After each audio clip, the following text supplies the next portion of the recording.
When our children were young, I memorized several famous poems that I told to them often, and I carried that tradition on with our grandchildren.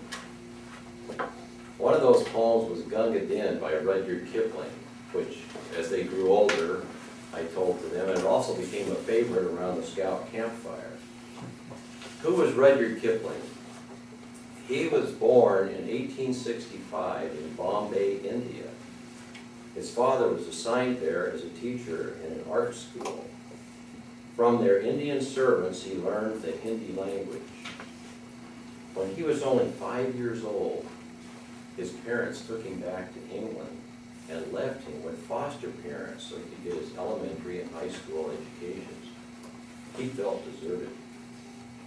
Those were lonely, unhappy years, even brutal years, as evidenced by his later writings. Limited family finances prevented university training, so at age 17 he returned to India. He became a prolific writer, reporter, and journalist. His stories quickly became very popular. He also immersed himself in the life of India as a reporter. Two of his novels that you may have heard of are The Jungle Book and Kim, which became a classic because of its rich rendering of the multiple cultures of India. Gunga is one of his most famous poems, even provided the subject for a Cary Grant movie.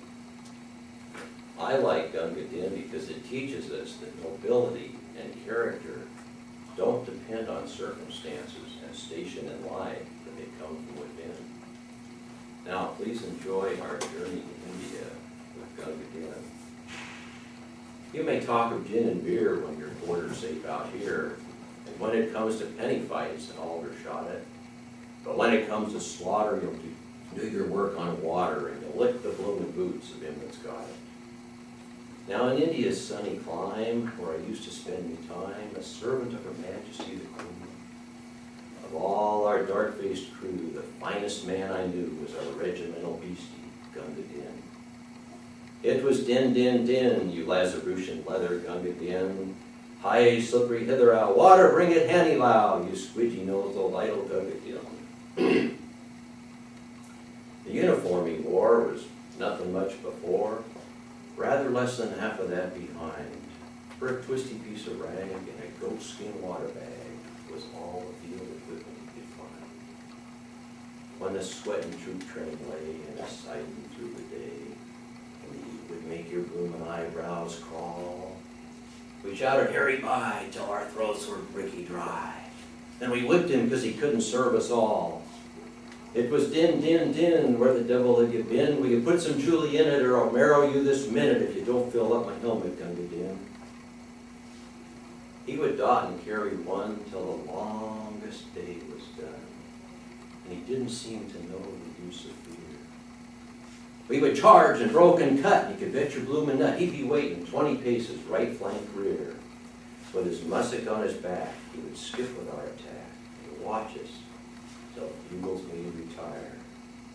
For all his dirty hide, he was white, clean white inside when he went to tend the wounded under fire. It was din, din, din, with the bullets kicking dust spots on the green. When the cartridges ran out, you could hear the front file shout, "High ammunition mules!" and Gunga Din. I shan't forget the night when I dropped behind the fight with a bullet where my belt blade should have been. I was choking mad with thirst, and the man who spied me first was our good old grin and grunt, Gunga. He lifted up the head and plugged me where I bled, gave me half a pint of water, grew. It was falling and it stung, but of all the drinks I drunk, I'm thankful this one from Gunga. It was din, din, din, there's a beggar with a bullet in his spring. He's chawing up the ground, and he's kicking all around. For heaven's sake, bring the water, Gunga. He carried me away to where a dually lay. Bullet come and drilled the beggar clean. Placed me safe inside just before he died. I hope you like it, said Gunga. Well, I'll meet him later on. The place where he's gone, where it's always double drill, no canteen. He'll be squatting on the coals, giving drinks to poor darn souls, and I'll get a swig in Hades from Gunga Din. It was din, din, din, you limping lump of brick dust, Gunga Din. Though I belted you and flayed you, by the heavens there that made you, you're a better man than I am, Gunga Din.